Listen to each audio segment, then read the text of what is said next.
Allergen exposure. Allergen exposure का मतलब क्या हुआ, हमारी बॉडी कोई नई चीज़ के कॉन्टैक्ट में आई। फॉर एग्जांपल जैसे कि हम कह रहे हैं पोलन वगैरह, इसे हम एलर्जन वगैरह कहते हैं, तो एलर्जन बॉडी उसके कॉन्टैक्ट में आ गई, तो ये हमारी बॉडी क्या करेगी, इस एलर्जन को हार्मफुल समझकर उसके खिलाफ एक्शन करना शुरू कर देगी। हालांकि वो हार्मफुल नहीं थी, लेकिन बॉडी ने उसको हार्मफुल समझ लिया, हार्मफुल डिटेक्ट कर लिया।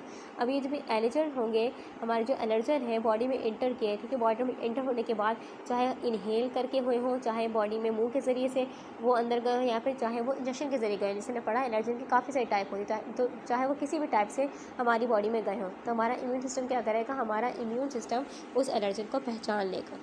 हमारी बॉडी में इंटर किए तो हमारी बॉडी में क्या है, हमारे बॉडी के इम्यून सिस्टम ने क्या कर लिया, उस एलर्जन को पहचान लिया, रिकॉग्नाइज़ कर लिया। ठीक है, कैसे किया, हमारे इम्यून सिस्टम में एक ख़ास टाइप का सेल होता है, एक ख़ास टाइप का सेल जिसको हम कह रहे हैं B cell, beta cell. Beta cell का काम क्या होता है, बीटा सेल बेसिकली करता है, ये बनाते हैं एंटीबॉडी। लेकिन फिलहाल ये क्या करेगा, क्योंकि फर्स्ट एक्सपोजर है, तो बीटा सेल क्या करेगा, बीटा सेल ने उस ख़ास एंटीजन को पहचाना, देखा, उस ख़ास एंटीजन को पहचानने के बाद, उसने देखने के बाद उसने बनाया IgE एंटीबॉडी। क्या बनाया, IgE एंटीबॉडी।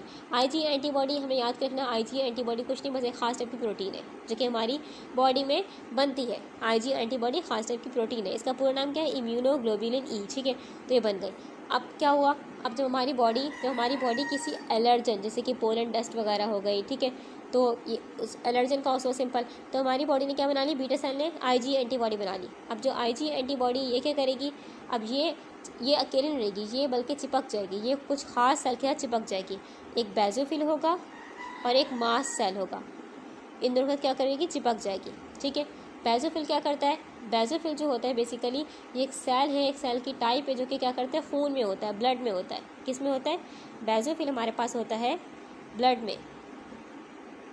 तो बेसोफिल हमारे पास कहाँ होता है, ये होता है ब्लड में। ठीक है, ओके। और ये क्या करता है, जब एलर्जी होती है तो बेसोफिल भी हिस्टामिन और दूसरे केमिकल को रिलीज़ करेगा, जिससे बॉडी में एलर्जिक रिएक्शन को क्या हम इफेक्ट देख सकेंगे। यानी कि बेसोफिल और मास्ट सेल अभी कुछ नहीं करेंगे, लेकिन दोबारा जब यही एलर्जन बॉडी में दाखिल हुआ तो बेसोफिल और मास्ट सेल क्या करेंगे, ये हिस्टामिन और दूसरे केमिकल को छोड़ेंगे, हिस्टामिन और दूसरे केमिकल को रिलीज़ करेंगे अगर दोबारा एक्सपोजर हुआ।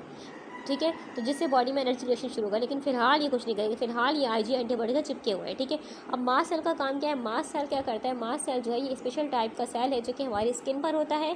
ठीक है, हमारी स्किन पर होता है, रेस्पिरेटरी सरफेस पर होता है, यानी कि सांस के निज़ाम में होता है, नाक वगैरह में होता है, गले में होता है और पेरिफेरी में पाया जाता है। अब मास्ट सेल का काम ये होता है कि जब कभी भी एलर्जन दोबारा बॉडी में आएगा तो ये हिस्टामिन और दूसरे केमिकल्स को क्या करेगा, रिलीज़ करेगा, जो कि एलर्जिक रिएक्शन के सिम्टम देंगे, जैसे कि खुजली होगी, रेडनेस होगी, सांस वगैरह। अल्टीमेटली बेसोफिल्स और मास्ट सेल ये दोनों क्या करेंगे, दोबारा अगर एक्सपोजर हुआ तो ये दोनों क्या करेंगे, दोनों एलर्जिक रिएक्शन देंगे, यानी कि केमिकल्स और हिस्टामिन को रिलीज़ वगैरह करके। ठीक है, अच्छा, तो हम सिंपल इसकी शॉर्ट समरी करें तो हमारे पास प्राइमरी एक्सपोजर का मतलब क्या होता है, प्राइमरी एक्सपोजर का मतलब होता है, इन शॉर्ट अगर हम समरी करें तो हमें क्या दिख रहा है कि प्राइमरी एक्सपोजर में क्या हुआ, पहले एलर्जन क्या हुआ, इंटर हुआ बॉडी में फर्स्ट टाइम, क्योंकि एलर्जन का बॉडी में फर्स्ट टाइम कॉन्टैक्ट था तो ये इंटर हो गया। ठीक है, फिर क्या हुआ, सेकंड पॉइंट लिखा हुआ इम्यून सिस्टम प्रोड्यूस, तो इम्यून सिस्टम ने डिटेक्ट कर लिया, इम्यून सिस्टम ने पहचान लिया उस एलर्जन को। थर्ड पॉइंट क्या है कि IgE एंटीबॉडी बनी, IgE एंटीबॉडी कैसे बनी, बीटा सेल ने बनाई। ठीक है, उसको पहचान कर, ठीक है, उस स्पेसिफिक एलर्जन के खिलाफ बनी।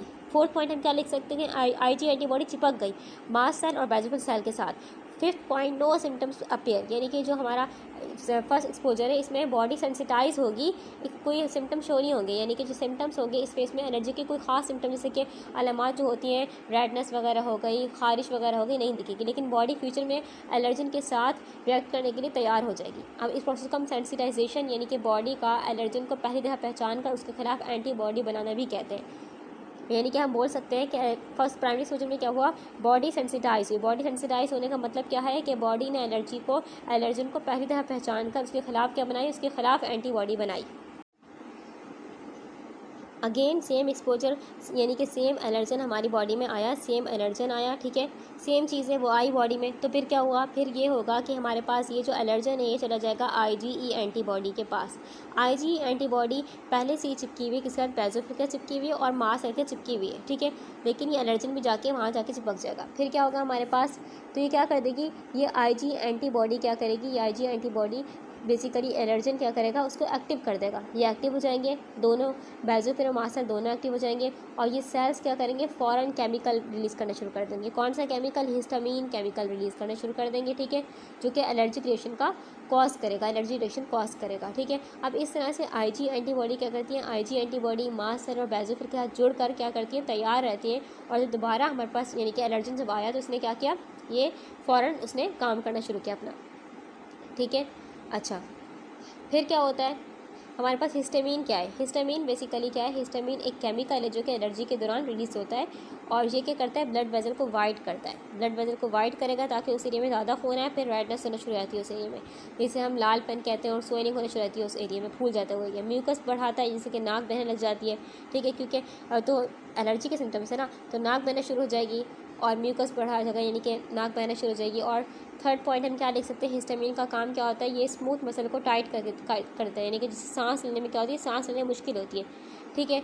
फोर्थ पॉइंट क्या करता है, नर्व्स को स्टिमुलेट करती है, यानी कि इससे क्या होता है हमारे पास कि जिससे स्किन पर खुजली होने लग जाती है, ठीक है, हिस्टामीन का ये काम है, फंक्शन है, ठीक है। अच्छा, अब हिस्टामीन का प्राइमरी रोल क्या है, बॉडी के डिफेंस सिस्टम में होता है। अब लेकिन एलर्जिक रिएक्शन के दौरान इसके इफेक्ट कुछ इस तरीके से होता है कि ये क्या करता है, इन्फेक्शन से बचाता है हमें।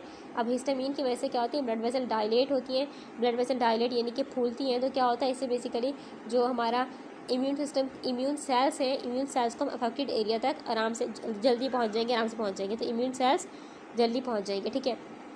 सेकेंड हमने कहा म्यूकस प्रोडक्शन होती है, यानी कि जो म्यूकस प्रोडक्शन बढ़ाता है, जो कि पैथोजन जैसे कि बैक्टीरिया हो गया, वायरस वगैरह को ट्रैप कर लेगा, पकड़ लेगा। जैसे कि म्यूकस तो आम होता है बॉडी में, गले में म्यूकस है, आम है, लेकिन थोड़ा बहुत होता है, तो ये क्या करेगा, हिस्टामीन क्या करेगा, म्यूकस प्रोडक्शन बढ़ा देगा। लेकिन अगर बैक्टीरिया फॉर एग्जाम्पल अगर बैक्टीरिया वायरस वगैरह आया, उसको पकड़ने की कोशिश करेगा, यानी कि म्यूकस में ट्रैप करने की कोशिश करेगा, ठीक है। Third point, wound healing. Wound healing यानी कि क्या मतलब हुआ, यानी कि सॉइलिंग होना शुरू हो जाएगी, रेडनेस, टिश्यू रिपेयर और हीलिंग के प्रोसेस का हिस्सा होता है, यानी कि जो हमारे रेडनेस वगैरह होती है, ठीक है, और सॉइलिंग फूलता है जिसम को कोई हिस्सा इसके एलर्जी वगैरह के दौरान, तो जो हिस्टामीन का ही फंक्शन है, तो इससे बेसिकली क्या होता है, ये एक ना बेसिकली हीलिंग का प्रोसेस, यानी कि बॉडी क्या करती है, बॉडी खुद को ठीक कर रही होती है, तो बॉडी खुद को ठीक करी थी उसी का ही हिस्सा होता है, ठीक है। अब ये बॉडी को क्या करता है, इन्फेक्टेड या डैमेज एरिया को रिपेयर करने में हेल्प करता है। लेकिन जब हिस्टामीन क्या हो जाए, ज़्यादा रिलीज़ होना शुरू हो जाए, तो ये इनएप्रोप्रिएट सिचुएशन में भी रिलीज़ होता है, ठीक है, जैसे कि एलर्जीज़, तो इससे क्या होता है, एलर्जिक सिम्टम्स और डिस्कम्फर्ट हो सकता है। हमारे जहन में एक सवाल आया होगा कि किस तरीके से भाई जो हमारा सेकेंडरी एक्सपोजर था उसमें जो हमने कहा कि प्राइमरी एक्सपोजर में क्या हुआ, आईजी एंटीबॉडी चिपकी हुई थी बेसोफिल और मास्ट सेल के साथ, तो जो प्राइमरी एक्सपोजर था यानी कि वो जो प्राइमरी एक्सपोजर हुआ था एलर्जन का, तो वो एलर्जन कहाँ गया, वो एलर्जन में चिपका रहा इसके साथ, नहीं, वो एलर्जन कहाँ गया, वो अब सीखते हैं। वो एलर्जन कहाँ गया, प्राइमरी एक्सपोजर के दौरान जो एलर्जन बॉडी में पहली बार आता है और उस वक्त आईजी एंटीबॉडी बनकर मास्ट सेल और बेसोफिल के साथ चिपक जाती है, लेकिन एलर्जन खुद इन सेल पर नहीं चिपकता। एलर्जन क्या करता है, एलर्जन, अब ये प्रोसेस कुछ इस तरीके से होता है कि पहली दफ़ा जब एलर्जन बॉडी में आता है तो इम्यून सिस्टम उस एलर्जन को क्या करते हैं, डेंजरस समझकर आईजी एंटीबॉडी बना ली, ठीक है। अब आईजी एंटीबॉडी क्या करेगी, ये एलर्जन को याद कर लेती है और जाकर मास्ट सेल और बेसोफिल के रिसेप्टर के हाथ चिपक जाती है। इस आईजी एंटीबॉडी ने इस एलर्जन को याद कर लिया, लेकिन चिपकी नहीं इसके साथ। अब जब एलर्जन दोबारा बॉडी में आएगा तो क्या होगा, जब एलर्जन दोबारा बॉडी में आ गया तो क्या करेगा, यानी कि सेकेंडरी जब एक्सपोजर हुआ तो वो जो एलर्जन है, यानी कि जो आईजीई एंटीबॉडी के ज़रिए जिसने पहचान लिया था, वो क्या करेगी, मास्ट सेल और बेसोफिल को सिग्नल मिलेगा कि वो केमिकल रिलीज़ करें, जैसे कि हिस्टामीन वगैरह रिलीज़ करें, जो कि एलर्जिक रिएक्शन के सिम्टम जैसे कि स्नीजिंग वगैरह, इचिंग होना शुरू हो जाएगी। तो जो एलर्जन पहली दफ़ा तो जो हमारा एलर्जन चिपका नहीं, ये कहाँ गया, बस इम्यून सिस्टम ने क्या किया, उसको याद कर लिया और दोबारा एक्सपोजर पड़ने पर उसको पहचान कर रिएक्शन शुरू किया। तो ये बेसिकली कहाँ जाता है, तो ये कहाँ जाता है, हमारे पास कह सकते हैं ये जाता कहाँ है, ये इवेंचुअली क्या करते हैं, इवेंचुअली बॉडी से निकल सकता है, ठीक है। अच्छा, किस तरीके से, यानी कि प्राइमरी एक्सपोजर के दौरान जब एलर्जन पहली दफ़ा बॉडी में आता है तो इम्यून सिस्टम क्या करेगा, इम्यून सिस्टम को डायरेक्टली अटैक नहीं करता, यानी कि उस वक्त क्या करेगा, सिर्फ एलर्जन को सिंपली बॉडी के अंदर से गुजार देगा, जैसे कि वो ब्लड स्ट्रीम के ज़रिए गुजर जाएगा, जो छोटा सा एलर्जन था तो ब्लड यानी कि खून के ज़रिए गुजर जाएगा बॉडी से, या फिर बेसिकली हम बोल सकते हैं कि ये टिश्यूज़ में रहता है, ठीक है, सिंपल।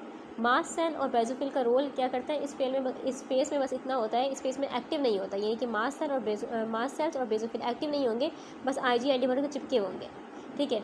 अब फिर क्या होगा, लेकिन एलर्जन को कोई नुकसान नहीं होता, एलर्जन को कोई नुकसान नहीं पहुंचा रहे, ठीक है, और वो इवेंचुअली बॉडी से निकल भी सकता है, लेकिन उस दौरान इम्यून सिस्टम उसको याद कर लेता है। उसको हम कहते हैं सेंसिटाइजेशन, कि बॉडी ने क्या कर लिया, उस एलर्जन को याद कर लिया, ठीक है, लेकिन उसको कहा कुछ नहीं, एलर्जन ने कोई इमीडिएट रिस्पॉन्स रिएक्शन नहीं दिया होता, इसलिए बॉडी ने भी कुछ नहीं कहा, बस IgE एंटीबॉडी उसको याद कर लेती है।